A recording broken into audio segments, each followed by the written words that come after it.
Hi future nurses, welcome back to my channel Nursing Making.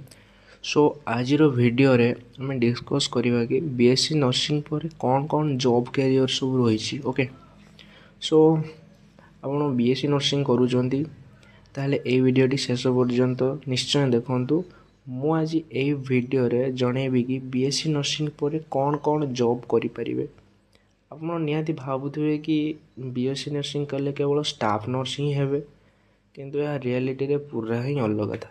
Okay BSc nursing पर आपण निहाती central government रो भी job करें, state government भी जॉब करें, प्राइवेट सेक्टर रे भी जॉब करें, आउ मेन कथा हायर स्टडी भी करें, आउ अब्रोड रे भी आपण मध्य निजर कैरियर बनई पारे। ओके सो आज मुझे वीडियो रे बीएससी नर्सिंग पर कौन कौन जॉब सब करें मु आपको ये वीडियो रे पूरा जनइबी। ओके सो आजिकार ये वीडियो रे आपण कौन कौन जानवे कहूँ शुणु।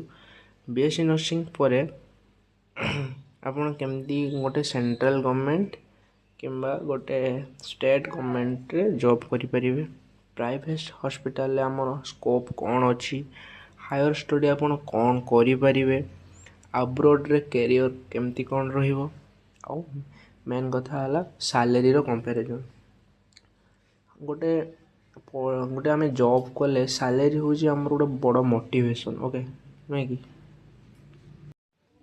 Fast of all central government आपणकर कौन कौन सब कैरियर अच्छी, आप कौटी जॉब करें central government. Okay central government mainly आप AIIMS all India institute of medical science nursing officer करें, जॉब करें, आउ रेलवे रे जॉब करें, आउ डिफेन्स रे भी आप मिलिटारी इंडियन नेवी एयरफोर्स रे भी हॉस्पिटल करें, आउ स्टेट गवर्नमेंट रे भी आप जॉब करें।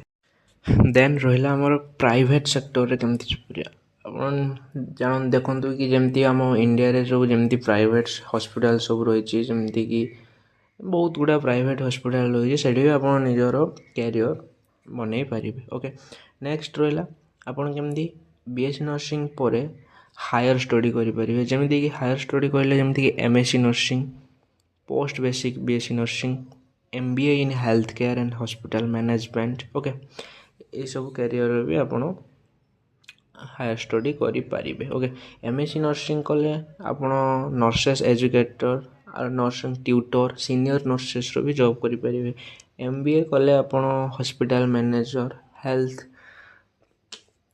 ये भी आप जॉब करें। ओके देन रहा आप अब्रोड कैरियर कौन आपन as a nurse as a registered nurse आप यूएसए यूके ऑस्ट्रेलिया जर्मनी भाया कंट्री आप रजिस्टर्ड नर्स आपणकर कैरियर बनई पारे। ओके ये रही आमर बीएससी नर्सिंग पर कौन कौन जॉब कैरियर आप कौटी कौटी जॉब कैरियर आप करें।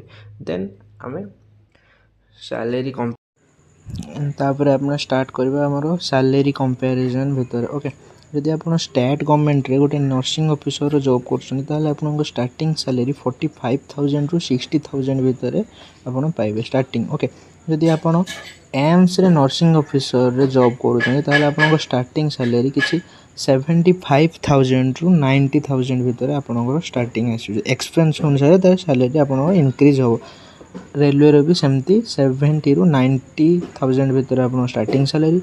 आपड़ जब डिफेन्स रे जदि नर्सिंग ऑफिसर जॉब करुँच आपंकर सैलरी 70,000 रु 1 लाख ये आपंकर स्टार्टिंग सैलरी। एक्सपीरियंस अनुसार यार सैलरी इनक्रीज होता है। ओके यदि आप प्राइवेट सेक्टर रे चाकरी जॉब करने चाहते आपंकर सैलरी 20 रु 50,000 भितर हॉस्पिटल वाइज भेरी करे। ओके सो जदि आपणकर कैरियर अब्रोड आप चूज करते आपंकर स्टार्टिंग सैलरी आपन अब्रोड रे 5 to 7 लाख मिनिमम आप पर मंथ पाइपर। सेठी मध्य एक्सपीरियंस वाइज भेरी करे, एक्सपीरियंस जते आपणकर बढ़िबो सेमती सैलरी भी इनक्रीज हो। सो ये थिला सबुथिरे सैलरी कंपैरिजन। सो आप जदि चाहते अब्रोड रे गोटे भल कैरियर करने ताहले मते कमेंट रे जणातु मु नेक्स्ट वीडियो रे अब्रोड केमिति जिबे सेठी केमिति रजिस्टर नर्स रे करियर बनबे मु ता विषय रे गाइड कर देबे ओके। जदि आपण ए बीएससी नर्सिंग रिगार्डेड वीडियो चाहती ताहले हम चैनल को सब्सक्राइब कर दियन एवं आपण डाउट रिगार्डेड मते कमेंट रे मेसेज करंतु मु आपन को गाइड कर देबे। Thank you okay.